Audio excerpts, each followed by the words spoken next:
I'm really excited to share this conversation with Heather O'Hara, the Executive Director of the BC Farmers Markets Association, BCFM. BCFM is one of the leaders in mentorship and leadership in the farmers market space. Heather takes us behind the scenes into why BCFM is so successful in the social impact that they have, in the community that they've created, and in the leadership position that they're in. She shares with us tips for vendors and tips for farmers, being at a farmer's market. And then she even shares tips with us on how to run a successful farmer's market as a farmer's market manager. Really excited to share this conversation with you. I'm Natalie Forstbauer, founder, editor-in-chief of Heart and Soul magazine. Be sure to subscribe to our YouTube channel and like the videos. It helps people see them. It's a YouTube algorithm thing. Be sure to share them with your friends. And if you haven't subscribed to Heart and Soul magazine yet, hop on over to heartandsoilmagazine.com and get your yearly subscription for just $39.99 a year. You make yourself an amazing day. Enjoy the conversation with Heather O'Hara. So Heather, thank you so much for joining me today. Really excited to have this conversation with you. Yeah, nice to be here. Thanks for the invitation. How long have you been part of the BC Farmers Market Association? Yeah, so I joined as executive director in July 2016. So it's been it's just over 5 years now that I've been with BCFM. BCFM, okay. And what do you know about its origins and how it got started? Yeah, so it's funny you ask about the history of BC Association of Farmers Markets. We're just in the process of pulling together a bit of a history blurb, so we don't lose some of that history, right? And I don't even frankly know all the history, but we, in order to do that, some of the, find out who are the founding board, who are the founding committee people who pulled this organization together. I went into the office to dig through some of our boxes of archive material, like, those early first board minutes, the note to members, well, not even members at the time, to say we wanted to form an association and a sector association to promote farmers markets in BC. So I actually don't have all the specifics, but it started to gel around 1999. Okay, so there was a meeting of the minds, I believe somewhere in the Okanagan. I want to say Vernon, but don't quote me on that. Yeah. And people came together to say we should do something around this now, and the rest is history. So we've been officially a nonprofit society since November 2000 is when we were incorporated as a society. So there was a founding board of directors, and I believe Natalie, your mom was one of those founding directors, Mary Forstbauer. So do you want to speak to that a little bit? What do you know of that? Yeah, I think she was. And, it's really foggy for me too. I mean, partly because it was so long ago, and partly there's just big gaps for me with the brain injury, Heather. So when you were sharing your story, what came to me is I vaguely remember, and this may or may not be true about the initial gatherings in Vernon, but it seems to me that they might have kind of coincided when the Certified Organic Association of British Columbia was meeting for their annual conference. Okay. And they thought, well, yeah, we need to get together, and what can we do to gel and bring together the BC farmers market community? So I don't know if that's true, but that's kind of what is lingering in the background. That kind of makes sense, because as you know, at least I think COABC, so now called Organics BC, they've rebranded. That's right. They're also headquartered in Vernon, so that would kind of make sense, actually. Anyways, doing that history blurb, and I'm going to work on that with another fellow board member, Wiley Bystad, because she's got the most archived knowledge of our organization too, just having been a board member and a participant at farmers markets for so long. So we're going to do that. So we actually have a record of like, who was it? Who are those people? Where did it happen? What year was it? A little bit of the timeline and how it all came together. So that's amazing. Yeah, I did go to the website to see if there was history. So I'm really excited that you're working on it. I can't wait to see how it all comes together. Yeah, thanks. No, for sure. Thanks for asking. It's good for me to get learn too, right? So yeah, definitely. And how would you define success when it comes to the BCFM? Sure. I would say a couple things. One is like sort of outward looking, that at least in my knowledge of like the last 10 years. So I've been part of BCFM for 5 years. Elizabeth Quinn was my predecessor before that. She was excellent. And really advancing, farmers market as a sector, really legitimizing farmers markets as a, bona fide, really important piece of a farmers and food processors business plan, if you will, and getting all that kind of profile and frankly credibility established with Ministry of Agriculture and other stakeholders. Okay, and certainly Ministry of Health because of our farmers market nutrition coupon program, and really upping the value and continuing to remind people that this kind of thing called the farmers market really matters in terms of our local economies and supporting small scale agriculturalists in particular. Okay. So that's one kind of really important success, is that I think we've continued to do that. Okay. Well, and more so even during COVID. Like, it's quite amazing how important farmers markets are to the culture of BC now. Okay. So that's good, and recognized as such, as an essential service and everything else between. I think the other thing that I think is really a measure of success is how much our members appreciate our organization. Okay. So they're really engaged. They're really invested in their own farmers market, but they're really invested in the work of BCFM as its voice for the sector. And how that shows up is, people who come to our conference really want to be there, right? It's really enjoyable. People have a very good time. They come together.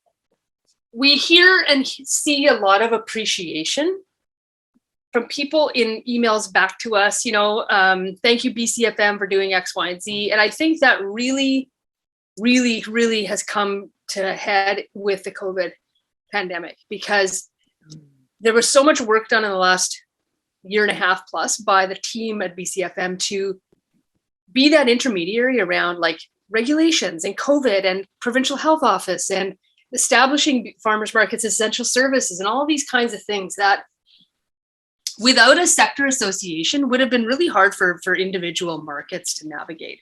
So, having a sector voice and a team, paid staff team, and a very committed board of directors, that work is quite daunting. So to have a group that could do that work and support the membership is really important, but we always feel very appreciated by our members. So to me, that says we're probably doing something right, and that our members value us, and therefore we're being successful in what we're doing. It's a really long-winded way to talk about it, but I feel very valued by our membership. Let's put it that way, as an organization.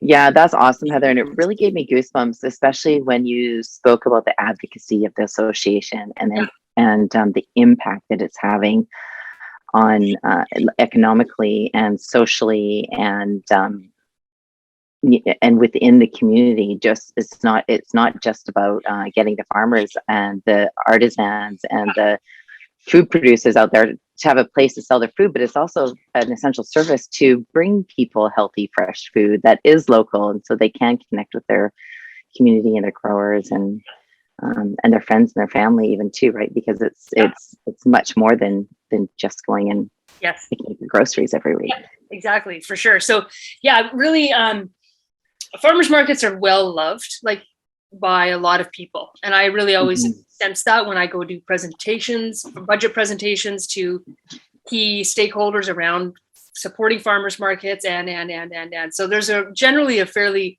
strong like and support for farmers markets in our province, and BCFM I believe has been fundamental to making that happen. Yeah, they have, for sure. And what do you think makes BCFM so successful, the model so successful?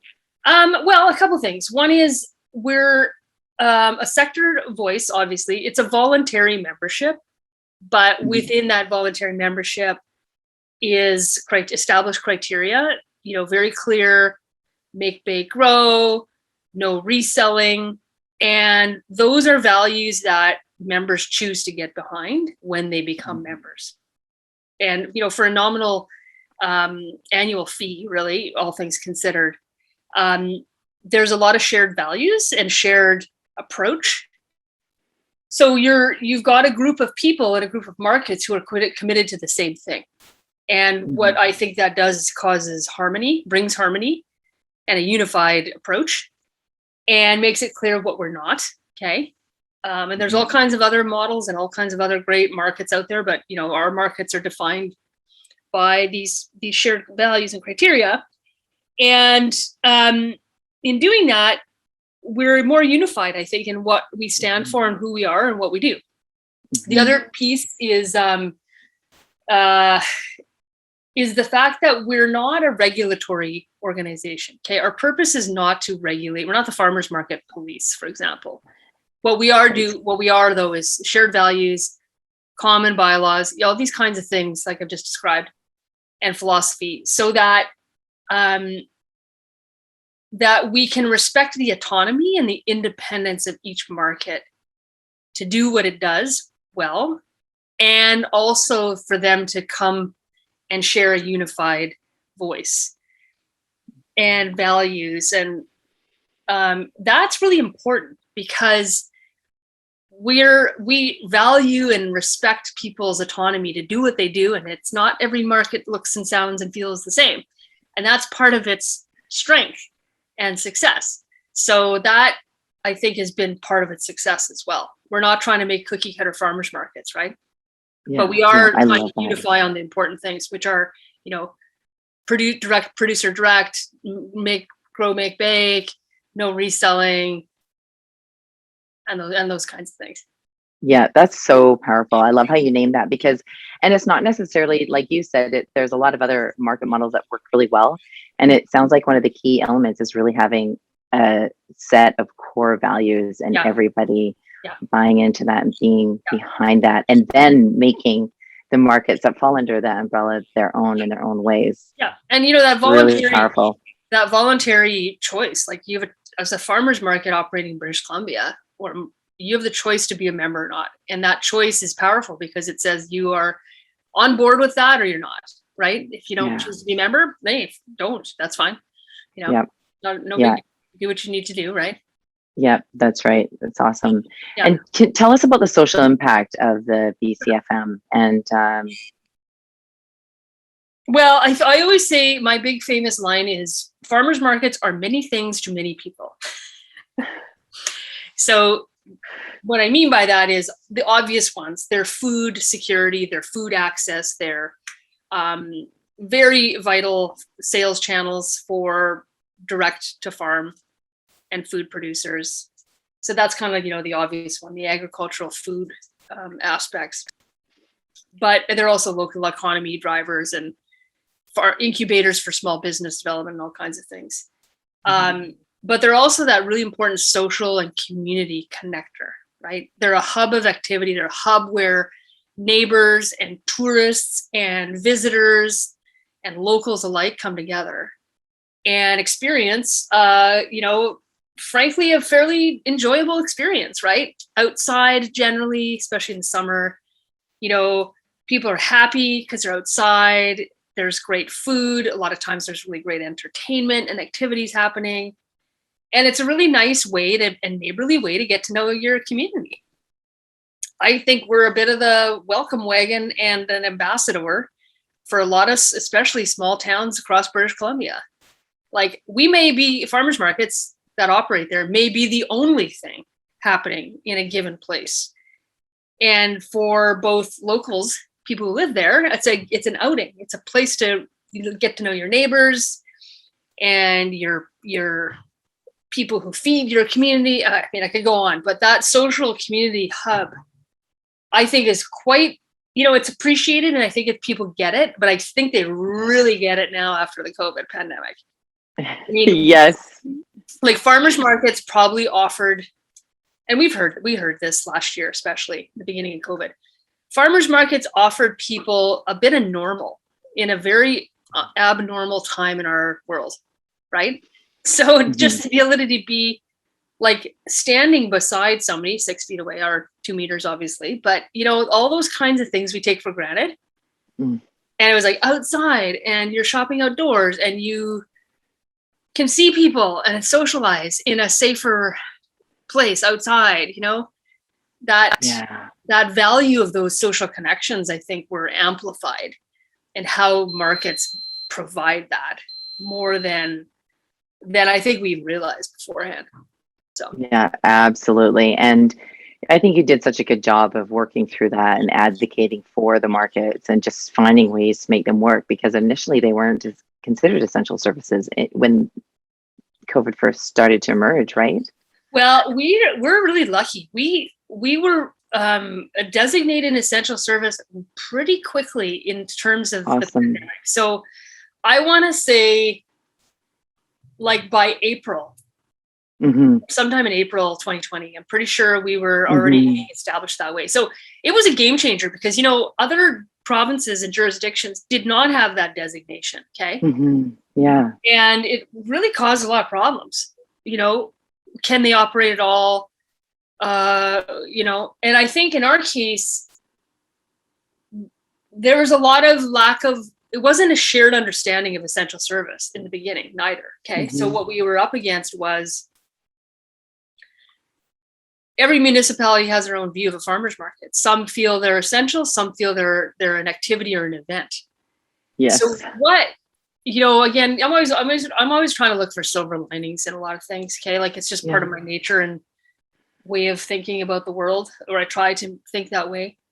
Is one of the silver linings was it really got, especially municipalities and especially, other stakeholders realizing we're not just a cute event, that the essential nature, food access, place for what if supply chains are disrupted, okay, like all these things, that we shouldn't take our farmers markets for granted, and that they are essential. The food aspect in particular is essential.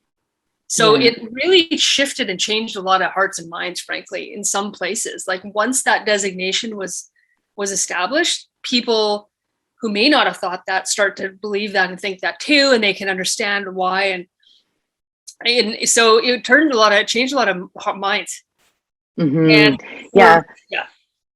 I guess where I was coming from with that is, you advocated for that though, right, Heather? The BCAFM made that happen, right? Yeah, I think so. Right out of the gates. Yeah. Yes. So, and that's the power of having the sector organization like the BC Association for Farmers. And like not to go on and on and on and on and on, but like our team, we had a COVID advisory team that we put together with board and staff at BCFM right away. Okay, like we were meeting daily, like sometimes multiple times daily, trying to interpret things, trying to share things, trying to make it clear for people, advocacy with government, go hey, PHO office, BC Center for Disease Control.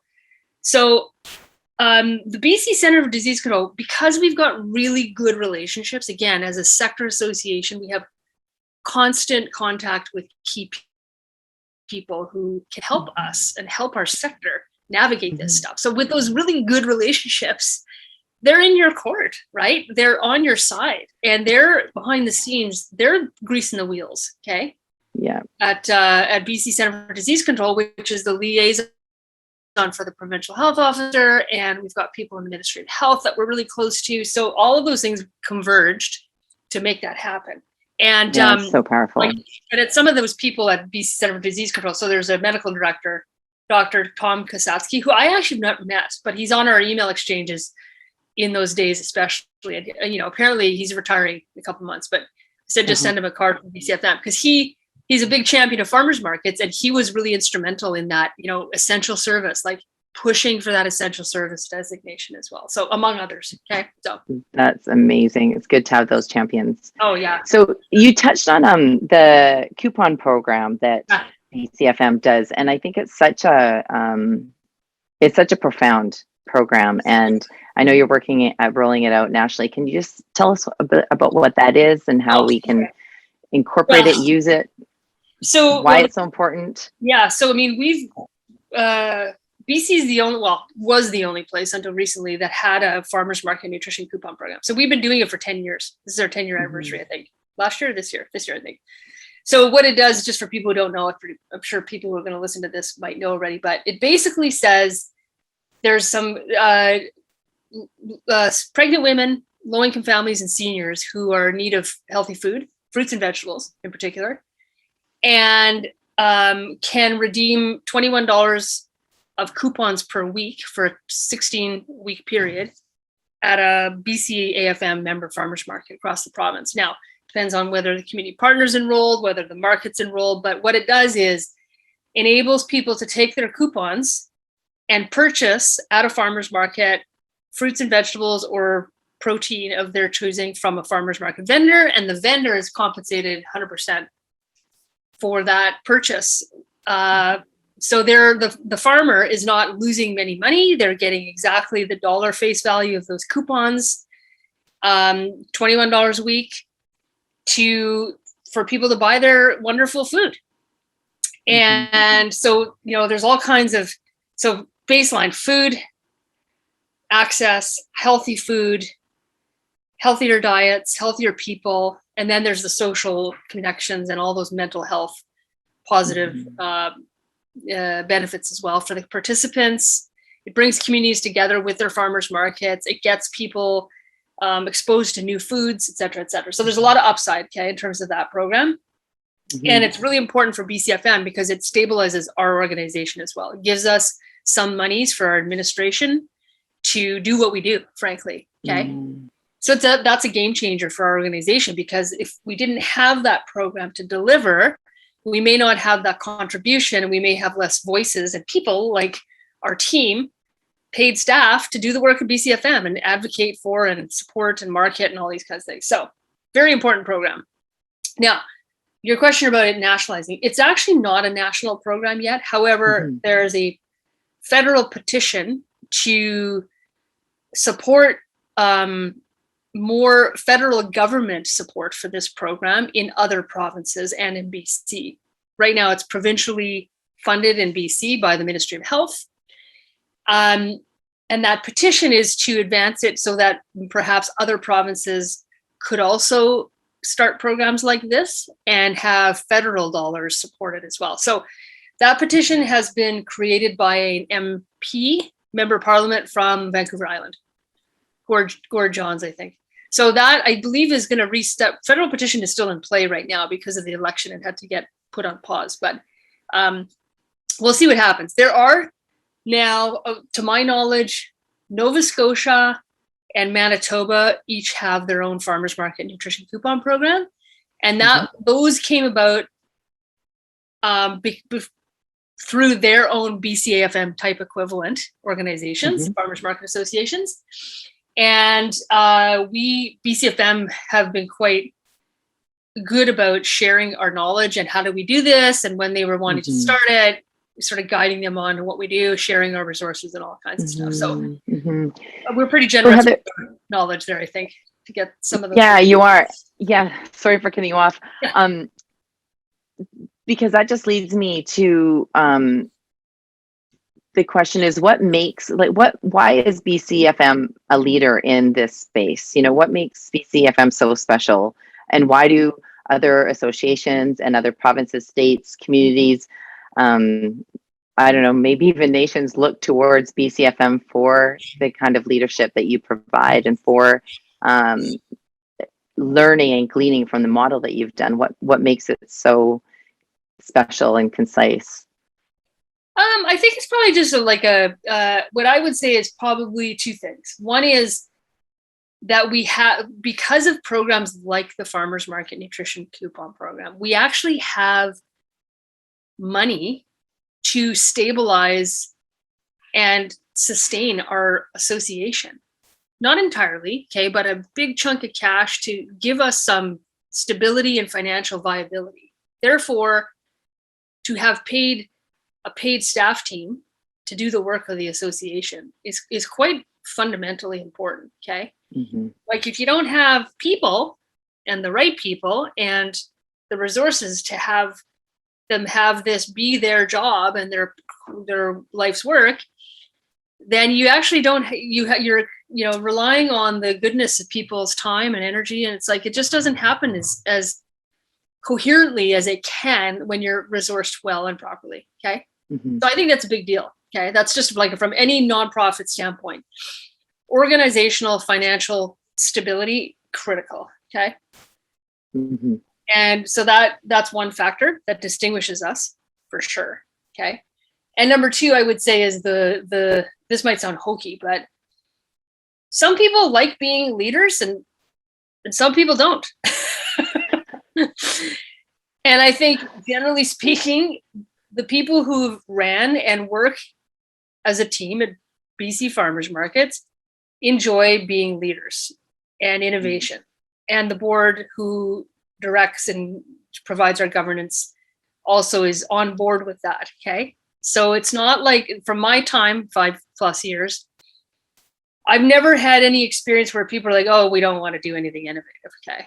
Oh, we're not interested in new things or new opportunities. I've never, ever once encountered anybody at the board level or on our team who says no to things like that. And our membership also comes along too, right? And is supportive. So I think we shouldn't underestimate the will to show leadership is really important. Not everybody wants to be leaders.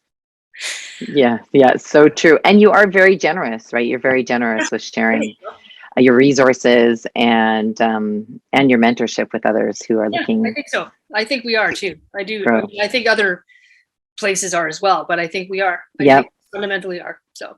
Yeah, that's awesome. Well, to close up, can you give us 3 tips for farmers and vendors? What can they do to be really successful at a farmer's market? So I would say one would be to harness the power of that day. If it's a day, for example, or morning or whenever somebody's going to go sell at that farmer's market, make sure you power the harness and harness the power of that day. People would kill to have that kind of exposure to customers, right? And people who are supporting them and they're purchasing their food and everything else. So, take care of your customers for sure. Good customer service for sure. But when I say harness and power the power, it's also to say, tell people what you do and how you do it. It's about building relationships with other new customers like restaurants, or perhaps if you're a CSA, you have a farmers markets booth and you do CSAs, promote your CSAs, all these kinds of things. Maybe you want to experiment with new product development. Like say you want to start making pepperoni or you want to start making jam. Like take advantage of that farmers market opportunity to experiment and incubate, if you will, new business and product ideas and all these kinds of things. So that's a really great place to test the waters for new crops, new prepared foods, whatever that might be. So what I say there, embrace the day, maximize it to build your brand and your profile with your customers. Good customer service, number 2, for sure. Nobody wants to buy from a crabby, curmudgeon-y person who doesn't have nice looking food sitting in a crappy booth. Okay. That's right. It's like marketing retail 101. Okay. And I would say,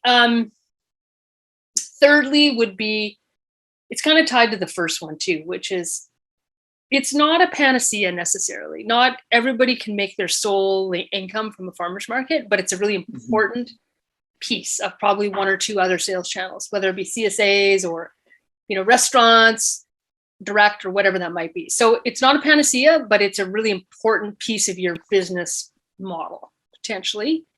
And it's not always about the sale, right? It's about building the clientele and building the relationship and touching and getting customer feedback and market research and all these kinds of other things. So you just know there's other, valuable things in addition to selling things and making money that day as well. Yeah. Yeah. You to kind of embrace and, harness that kind of stuff, right? Yeah, that's awesome. I appreciate that a lot because especially that it's not necessarily, it might not be your livelihood, but it's a great way to connect with your community and get involved. And I really got to practice that out here in Saskatchewan because our community is really small. You know, there's 1,000 people that live in the town next to me. And so the monetary value that I'm making at a farmer's market when I go is really modest, but I'm going there to connect with my community and to meet new people and to grow food for people who are looking for fresh food, who might not be able to grow their own garden or maybe one of the crops that I'm growing. So that's really, really powerful, Heather. So thanks for that. And the other piece is circling back to something else when you just touched on the community piece of a farmer's market is if you're new in a town, one of the best places to go to meet people is the farmer's market. Yeah, for sure. Definitely. Yeah. Yeah. And to close up, what are 3 tips you would give or have for people who are running a farmer's market? I would say for sure that customer service issue is really important from that standpoint as well, right? So that, you know, are your market hours, dates, and times easy to find? Are they clear and not, you know, incomplete and wrong? Like just baseline kinds of retail, like ultimately farmers markets are retail opportunities, right? So, you know, professional, what are you saying to the world about your farmer's market when your hours of operation are wrong, okay? Or on your website or whatever that might be. So customer service, really important, right? I would say supporting your vendors. You know, your good customer service leads to more customers likely, which is good for your vendors, okay? So everything's got to be working together. I think the other one would be good governance and good management of the market. So the board needs to be functioning and functional, needs to be forward-looking and unified. If the board of who operates or oversees a farmer's market is in disarray, chances are the farmer's market's going to suffer. So, and the market manager is probably not going to stick around because it's just not worth it. So that really coming together constructively, moving forward, putting self-interest aside and looking out for the market in those positions and roles is really important. Because the dysfunction just leads to probably a dysfunctional market and not a very successful one in the long term. And I think, let me think of a third one here. I would say where possible, like try to get more people to invest and support your market, like take that time or build in that time. In addition to like, it's so much work to just do a market every week. But like, how do you create capacity and time for you to start to get to know your municipal economic development people or local funders and credit unions to invest in and support and sponsor your farmers market? So we have some quite entrepreneurial market managers who are really good at hustling sponsorships to support their farmers markets. And then we have the ones that maybe that's not their wheelhouse, so they actually haven't been able to do much of that, which, you know, they could probably do a lot more for their farmers market if they could just find a way maybe to have some of that energy and capacity or find some champions who could do that with and for them. So that'd be great if that could happen too. Powerful. So strong board, look after your vendors and get your community involved. 3 really powerful tips. Awesome. And so if somebody wants to get involved with farmers markets or with the association that governs farmers markets or as a vendor or as a volunteer or in any aspect, how does someone go about that? Sure. So every farmers market that we as a member operates independently. So they all have their own board of directors. They have their own need for volunteers or staff. So why we would say, you know, reach out to your local farmers market if you want to be connected to them. You can easily find all of our member farmers markets on the bcfarmersmarkettrail.com website that we created as a way to bring some continuity and consistency to our membership. So all of the contact information for those individual markets is on there. So you can reach out to them independently, say, I want to get involved, I want to volunteer, whatever you want to do, see what is available with them. The vending or selling at a farmer's market, that's where you would do that. Go to that individual market, find out what their process is. I would encourage you to do that earlier in this season, like now, if you're thinking about next year. And some markets are oversubscribed, they don't have room. However, some do for interesting new products or different kinds of variety of things. So reach out to that farmer's market if you want to get involved and sell there, see what their policies are, see if it works and their process. And with us, we our board of directors is generally, because it has to be as per bylaws, affiliated with a farmer's market. So people on our board for BCFM have to be affiliated and endorsed by their individual farmers market. So that doesn't mean a volunteer at a local farmers market can't be endorsed and join the BCFM board. It's just a matter of, it's from the market up how that happens. Mm-hmm. We've got a couple of external mm-hmm. appointments that we've not used much neither in the past, but we generally, for us, BC Association of Farmers Markets, where we sometimes get volunteers is during our conference. Often those folks come from the farmers markets themselves, however. And we do a lot of sort of we're not doing the markets, right? So we're more stationary in terms of what we do. And I spend most of my time on the computer.